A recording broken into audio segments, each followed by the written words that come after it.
Hello everybody. Welcome to a session on sentence equivalence of GRE. I have a sample here of this question type. Before we take this up, it is important to know the question structure. The structure of the sentence equivalence questions comprises of three components. The first is instructions to find a pair of words that mean the same with contextual reference in the blank. The second is the sentence with the blank itself, which you can see here. And the third part are the 6 options ranging from A to F for filling up these blanks, and we need to find a pair of words for these. There are some simple strategies that could be followed for tackling these questions effectively. The first step is to read and comprehend the statement very carefully. So we read the sentence in totality and try to understand it very well so that we can get to the right answers. As I put it down the list of strategies, I need to get back to my sentence. Despite several warnings from the management, his dash nature remained unchanged. So this sentence is about a person who had several warnings. That's a quantifier here, several. From the management, that is, his seniors at the workplace. The signal word here at the beginning of the sentence is despite, which lets us know that these warnings were either ignored or taken lightly. So we can consider the signal word as an important note, and there are many signal words in this particular sentence. It is despite. Back to the sentence. Despite several warnings, which is also a word which is negative in nature, from the management, and then we have a punctuation mark, comma. Here we find that punctuation marks can be very vital and lead us to the right answers. The punctuation mark used in this particular statement is a comma. Punctuation comma is very useful here because it shows that the sentence is divided into two parts.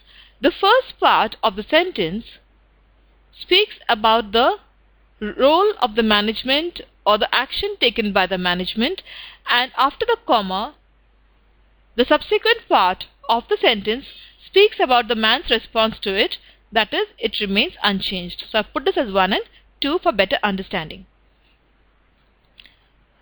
The second step in my list of strategies is to fit the blank with a suitable word of my own which would make the sentence coherent or meaningful. So my strategy 2 is to put an imagined word which would fit the sentence appropriately. I must bear in mind that the warnings which have been given here by the management is not specific in nature. So the word that I need to choose here is a negative word which must embrace a broad spectrum. So why not I use the word negative itself? His negative nature remained unchanged. I shall proceed now to look at all the options. Option A is benevolent. This is a word which is positive in nature, so I can safely remove it. But before I do that, I shall give you a quick input about this prefix over here, which is bene. So we have prefixes which are word tags attached at the beginning of a sentence, and the word bene here is positive in nature. For example, you have benefit, beneficial, beneficiary. These are important words, and positive. But we don't require a positive word. We require a negative word. So off it goes. The second word is irascible. IR is also a prefix, but it is negative in nature. So I have IR here, which is negative in nature. Irascible is a short-tempered. So he is hot-headed. But let us imagine for a moment that I don't know the meaning of the word irascible. I hold on to B because I know it's something with some negative connotation, and I move on to my option C, which is incorrigible. Corrigible, that which can be corrected. Incorrigible, that which cannot be corrected. These two can come under this heading here, prefix, which is negative in nature. I hold on to this because we are looking at a negative sounding word. Then we look at the next option, D, which is choleric. Choleric is strong bouts of sudden anger. I need to hold on to that because it could give me some inputs about this person in question. So I hold on to D. However, I look further on at the all options. Option E is generous, which means kind. Off it goes. We do not require this word.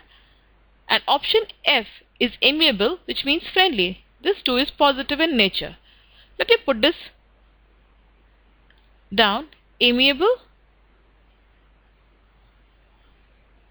And then we had the word benevolent. And the word generous. All these are words with positive connotations. So words can be positive or negative in connotations, and because it is positive connotation, we rule it out. And we have done right now a strategy which is known as a shortlisting strategy, by looking at all the answers, reviewing them thoroughly, and seeing if we can apply it appropriately in the blank.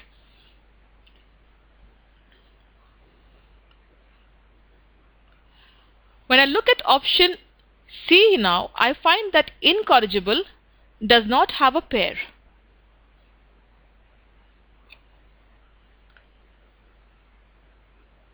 I think I can discard this as well. Now I am left with B and D.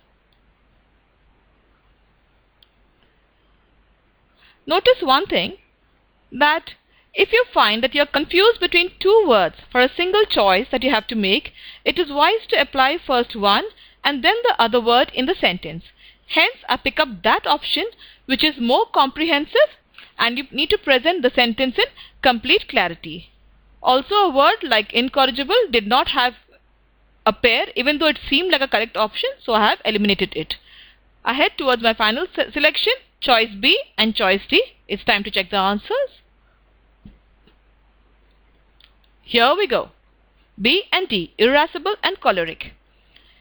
I would like to caution you that it is quite likely that sometimes you may find not one but two pairs of words in the options list. This is a trap and meant to mislead you into selecting the wrong answer choices. We had such a pair in this sample. Let me show that to you. Do you see that? Benevolent A and generous D. This is a wrong choice. It is a trap which you need to watch out for.